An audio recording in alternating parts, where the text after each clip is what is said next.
Good morning, everyone, and thank you so much for giving me the opportunity to present some of our recent data that we found in mitochondrial function here in this podium. So today I will be talking about mechanical unloading of the left ventricle preserves mitochondrial structure and function in acute myocardial infarction setting. So our lab is interested in understanding the effect of mechanical unloading in acute myocardial infarction setting, and in the past we have shown that by unloading the left ventricle reduces wall stress, not only reduces the wall stress but also decreases the infarct size. Recently we have shown that mechanical unloading of the left ventricle not only reduces the infarct size but also promotes the protective myocardial signaling. And to understand in detail the molecular mechanism or what all pathways are affected with mechanical unloading, we dived into this result of the gene array, and we did a IPA ingenuity pathway analysis where we found various pathways to be differentially regulated. With ischemia reperfusion, we found that there are so many pathways which were differentially regulated, whereas they are not affected with Impella in place. So the pathways which were really affected were mitochondrial dysfunction pathway, oxidative phosphorylation pathway, TCA cycle, fatty acid oxidation, so all pointing out towards mitochondria. So we wanted to investigate further how this really affects the mitochondrial function. In addition to this, we have already published in the same paper that the mitochondrial structure is preserved with primary unloading. Moving further, we wanted to find out what is happening to the mitochondrial function. So we designed this experimental setup where we used pig model where the LAD was occluded for 90 minutes, and then either there is primary reperfusion, no pump, or either there is Impella or ECMO, which is used in the clinical setup for 30 minutes and then 180 minutes of reperfusion. With this setup, we move forward and we were able to show that primary unloading decreases again infarct size, but ECMO is failed to decrease the infarct size. And then we moved on to investigate the genes expressed in the mitochondrial complexes. So we choose some genes from each complex from the mitochondria and did the gene expression analysis. And what we found that in general with myocardial infarction, all the genes were downregulated with IR, Impella, ECMO, but Impella was to some extent could preserve the gene expression of these mitochondrial genes. So keeping that in mind, we went further to find out the function of the mitochondria. So we wanted to use a platform called Seahorse platform from Agilent, provided by Agilent, and we wanted to investigate the function of mitochondria. So we employed two different techniques. One is we wanted to check the stress test, where we wanted to investigate the quality of mitochondria. So not only we will start with the basal respiration of the mitochondria, but also in addition of FCCP, that will give the complete respiration or complete uncoupling of the mitochondria, which will give us like the maximal respiration, which will also show us the quality of mitochondria that we isolated. Another test is to use either a substrate or inhibitor for each of the complexes and then see if we could find out which complex is specifically affected by unloading or not. So what we did, we isolated mitochondria from either infarct zone and non-infarct zone, and after isolating, we did a protein quantification, loaded equal amount of mitochondria, and then used 4 different compounds to test, and then used this Seahorse platform to measure the oxygen consumption in presence of a substrate or inhibitor. So moving forward, I'm going to show you the data here. So first, I will start with the ischemia reperfusion in the presence of complex 1 substrate. So it's a state-free respiration of the mitochondria in the presence of pyruvate, malate, and ATP, which gives us the respiration at complex 1. So starting with ischemia reperfusion only, we can see a respiration at non-infarct zone mitochondria, isolated from non-infarct zone, but we didn't see any respiration from the infarct zone. Whereas with Impella in place, we saw some preserved respiration of the mitochondria from the infarct zone. When we used ATP inhibitor, so complex 5 inhibitor oligomycin, we saw a drop in respiration. And when we used FCCP, which uncouples the mitochondria, we saw a maximal respiration. So showing that the mitochondrial conditions or the quality of mitochondria was really, the isolated mitochondria were good. And then we used complex 3 and 1 inhibitor rotenone antimycin, and we saw the drop in respiration. This brings us to the conclusion that maybe Impella or LV unloading is preserving complex 1 function. Moving forward, we did also the same experiment with ECMO, and we found that complex 1 respiration was really not preserved with ECMO in place. So we decided to combine both ECMO and Impella and see if we could preserve the mitochondrial function with Impella being in use, in combination of use of ECMO, and we didn't really preserve the complex 1 function. This is just statistical representation that IR, ECMO, and Impella plus ECMO could significantly reduce the complex 1 function, whereas Impella not. Similarly, we did the same thing with complex 2 substrate, the straight 3 respiration with complex 2 substrate, that is succinate and ATP. Again, we found that there is no significant difference at complex 2 respiration in the infarct zone compared to the non-infarct zone. We did another assay, as I said, we tried this assay where we used substrate and inhibitor for each complex. So we started with complex 1 substrate and complex 1 respiration, that is malate, pyruvate, and ATP. Then we inhibited complex 1, and we used a substrate for complex 2, and we inhibited complex 3, and we used a substrate for complex 4. And here we could see that complex 1 is affected at the infarct zone, but as soon as we give complex 2 substrate, we see a respiration. So it's actually not the complex 2, just the complex 1 is affected. Of course, complex 2 is affected to some extent, but it is not completely shut down. With complex 3 inhibitor, we could inhibit the respiration, and with complex 4 substrate, we could see the respiration going back again.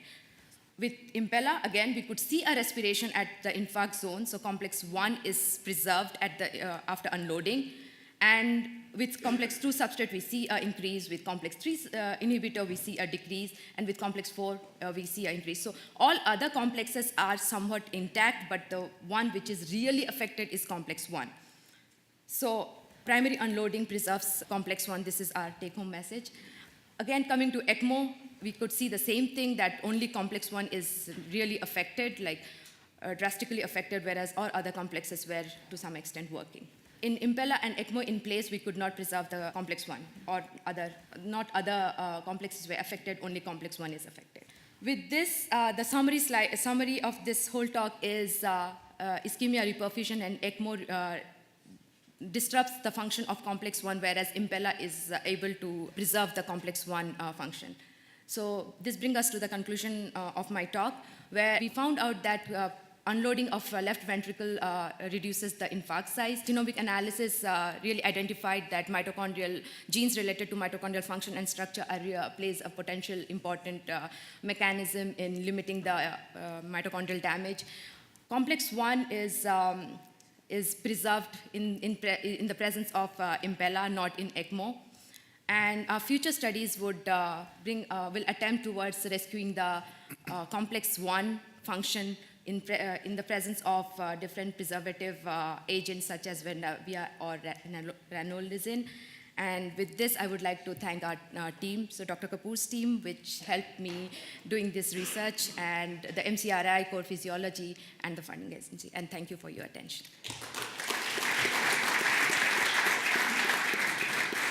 So thank you very much, and until people in the audience will come to the microphone and ask questions, I have a question. First of all, congratulations on a beautiful study. Why only complex 1? Why, if we actually salvage the mitochondria, why it's only part of the mitochondria that is salvaged? So it has already been shown in the literature that complex 1 is more susceptible to reactive oxygen species production and being affected. A lot of literature points out towards the complex 1 post-translation modification because of the ROS production. And there are many theories comes up why mitochondrial complex 1 is affected so much with the reactive oxygen species, but there are several ones, but one of them, for example, the post-translation modification at complex 1. So have you actually looked at reactive oxygen species in this model, and yes. Can you comment on that? Yes, I didn't show this data. We really looked at the reactive oxygen species, and we see increased reactive oxygen species production with IR and ECMO, but is reduced with Impella in place. You mentioned at the end of your talk that you were planning on looking at some of the mitochondrial protective agents, and you mentioned Bendavia. So Bendavia worked to reduce infarct size in some but not all labs. For example, it actually did not reduce infarct size in our lab. And the clinical trial with it, although it was a small trial, was negative for infarct size.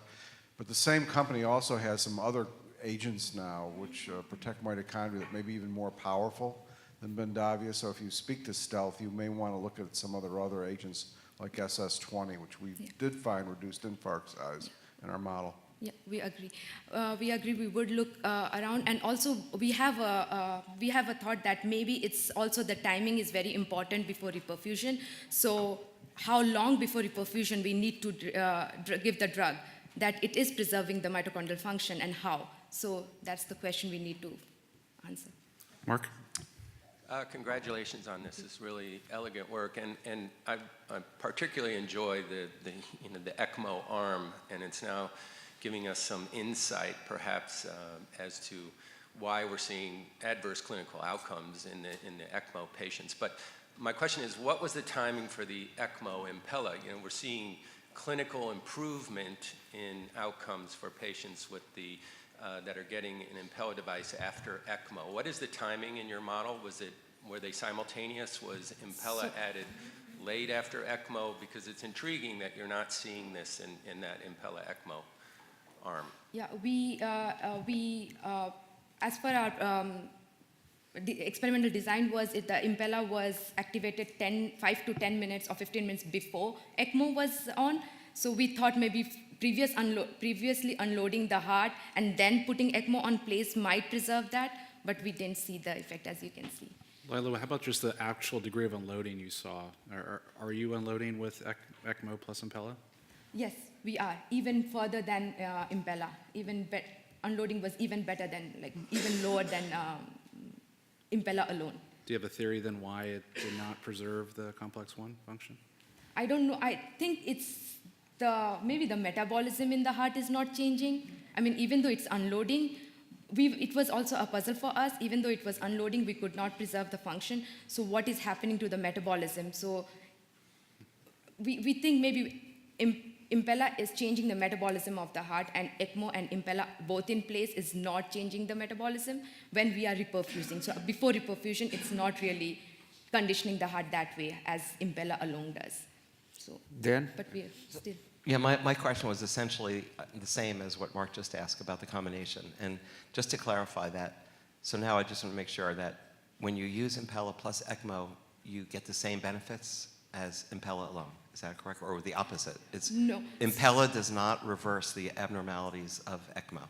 So we didn't show the infarct size data from both the pumps in place, so we are still investigating that, and we had a thought that might really preserve it, Right. but it didn't. So we are also in a very controversial. So Impella did not normalize the function, mitochondrial function, after ECMO. So ECMO, so what's... Naveen, final comment.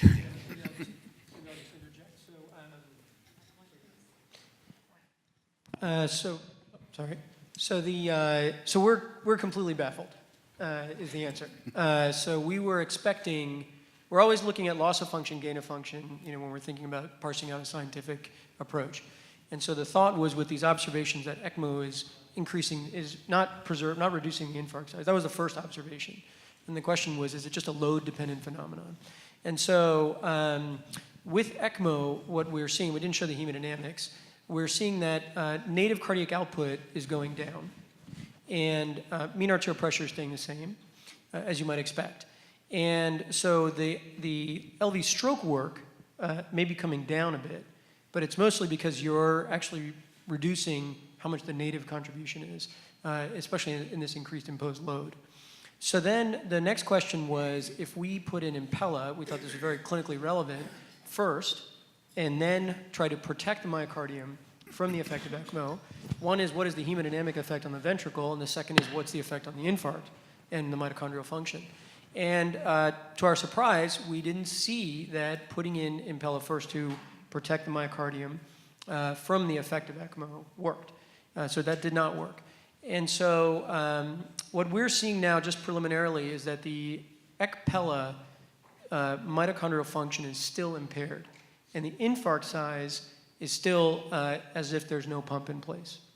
So there's something more than just load. And when we combined Impella and ECMO, the stroke work comes down even further. So we're beginning to see a little bit of uncoupling of the unloading and the biologic effect. And so ECMO, as we're beginning to learn, has many, many effects, and I suspect you'll see more of that data here at this meeting, that goes well beyond just load dynamics. And so the inflammasome, the metabolomics has changed, the oxygen consumption, Ralph and I were talking about earlier, many things to explore. So loss of function, gain of function, we're baffled on the Impella side, but we're seeing pretty clean results with just unload alone. This is more disturbing because it seems you have the Impella in first. So the ECMO undoes the Impella. It's not about the protection. It actually, whatever metabolic, there's got to be some metabolic effect because all your ventricular parameters seem to be, if anything, more favorable. So there's some metabolic signaling here that is undoing the effect, negating the Impella effect. It's not just not preserving the, undoing the ECMO effect. Yeah, and so that's exactly right. So the idea of using a peptide that would preserve complex 1 was actually designed for the ECMO arm. So could you rescue the heart from the effect of ECMO by giving a drug that preserves the mitochondria? That was sort of one of the angles we were taking with that. So that's one more question. It's a really good discussion. So what was your setup for your ECMO? Could you have just been not having enough coronary flow, not enough oxygen delivery as the cause for this? So you're going to see the coronary flow data in just a moment. So we did do a full coronary physiology setup with flow wires and pressure wires in the coronary circulation. We also had ventricular hemodynamics as well. The ECMO flows were maintained around 4.5, with good mean arterial pressures in the 70 to 80 range, using standard clinical equipment. So we think the coronary piece is a piece of it, but it's not the complete explanation. I think it's actually the ECMO effect we're beginning to think is outside of a hemodynamic effect. And it's something about taking your entire circulating blood volume, running it through an oxygenator at high speed with a lot of shear inside that box, and then delivering high oxygenation back into the body at high load conditions. Some of that might be affecting, beyond just hemodynamics. So you're kind of hypothesizing, like blood trauma is the major? Yeah, I think we're activating things that are sort of unnatural, right? So if you reverse flow in the aorta, if you start to change the way blood elements are running through the body, I think that creates a potentially hyperinflammatory state. And one of the things we'd love if someone would do it is just check CRP levels on ECMO runs every day. Just check a CRP level, and my guess is they're going to start to go sky high as soon as you're on support. Great study. Arvind, last brief comment. I think I want to comment and ask Naveen, when you're looking at all these recovery data and unloading, and we're struggling with the same thing with our mouse model of recovery, how do you differentiate what happens because of the injury, that is energetics, versus as a response to heal, which could be apoptosis, and then your systemic impacts? So it's the balance of the impact of injury, the response mechanisms, and sometimes it gets too confusing on which is playing what. How are you able to differentiate those, especially in the context of mitochondria? What are the energetics part, and what are the other role of mitochondria in the context of controlled cell death, controlling inflammation, and are you able to do that? Lija, you want to answer that on the energetic side and the metabolomics? I don't know how to differentiate between the effect of injury and the mechanical effect, but what we are planning is to look at what is happening just before the Impella in place, or ischemic reperfusion happening itself, and just Impella in place either, and to distinguish like this, first putting on Impella, no reperfusion, just Impella on place for several hours, and then collect the tissue and see if the injury or the mitochondrial function difference, what is happening, is due to the reperfusion, or it's the ischemia itself is doing it or not. So that's how we are trying to. Lija, thank you again for a very provocative presentation.